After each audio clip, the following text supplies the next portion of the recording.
Hi, thank you for joining me today. Today we're going to be going through a movie review of one of my all-time favourites. I put this one up on my Instagram, had to do it twice because the first one was a draw between Night of the Living Dead and The Crazies. Second time I put it up, Night of the Living Dead won out. So I'm quite happy with that, to be honest, because like I said, this is one of my favourite movies. As you can see here, I've got my original VHS copy. Open that up. My favourite, and the Blu-ray, which is currently in the machine at the moment. Reversible cover. So you've got that cover and the original. So the movie itself was made in 1990, set in 1989, and stars Patricia Tallman, Tony Todd, Bill Moseley, and Tom Towers, among many others.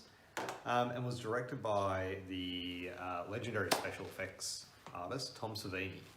And this remake is from the original Night of the Living Dead by George A Romeros in his 1968 classic. And it does follow the same themes and setting. The dead return to life and start attacking the living. So it's kind of the same plot as the original, of course, but it's in colour, and the special effects are amazing. They're all physical effects.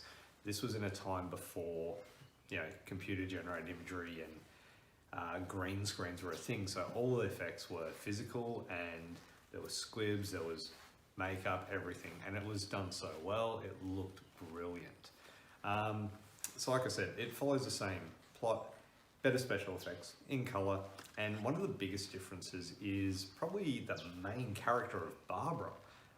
Who in the original was very timid, very meek, but in this one, she's kick-ass. Like after the initial shock wears off, she really does take charge and owns everything. Like it's the original was more Ben, but this one, I think she's a next tier level character compared to Ben. Like Ben's good in this one, played by Tony Todd.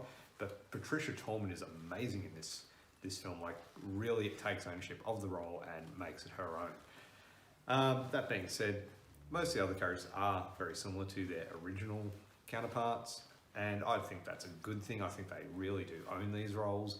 The acting in this movie is really top-notch, superb, and like I said, it's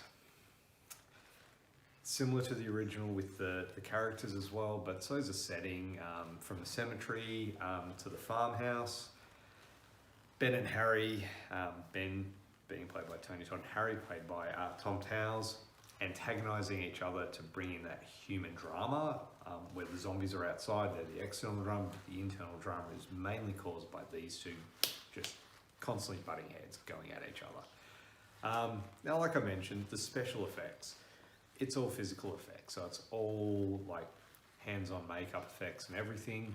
And when you've got a director like Tom Savini, who is so well known for his special effects from Dawn of the Dead, which he did a lot of the makeup effects for, Day of the Dead, Friday the 13th, I believe, was also another one. His The Burning. There's so many that he has done.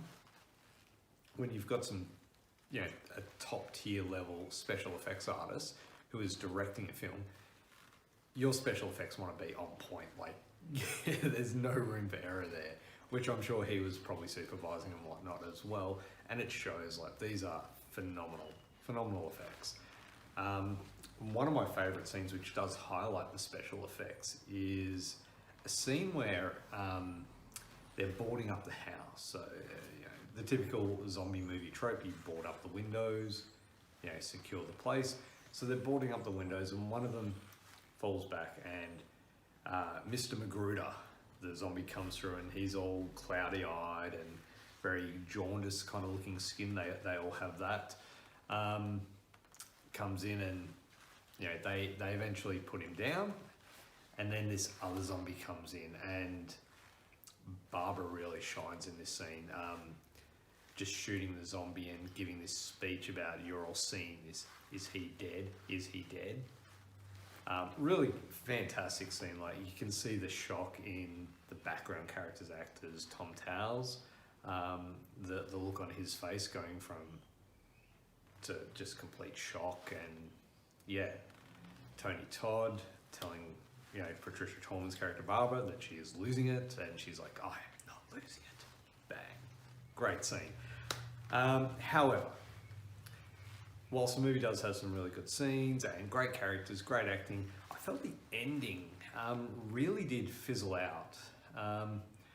But don't get me wrong, it was a good ending, and it was definitely better than the original, but it just kind of fizzled, is probably the only way I can describe it.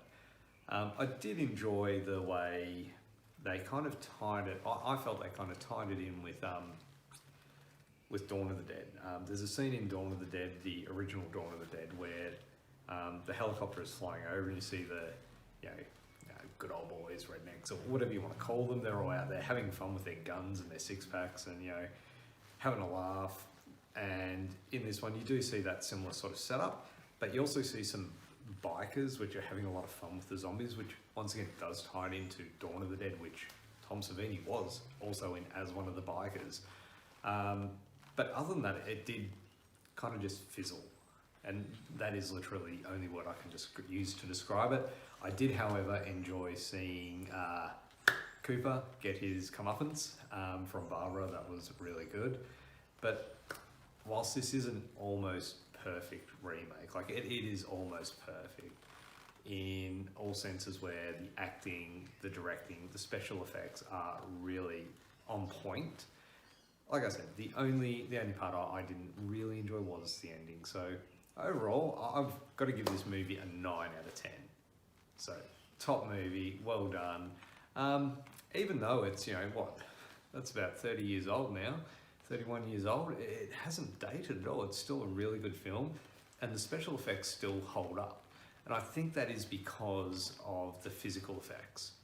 I think in any movie, the better the effects are, especially the physical effects, compared to computer-generated effects, they tend to stand out more, the computer-generated ones, because computer-generated imagery just gets better and better and better, whereas the physical effects, they're always on point, and they need to be because they are on film.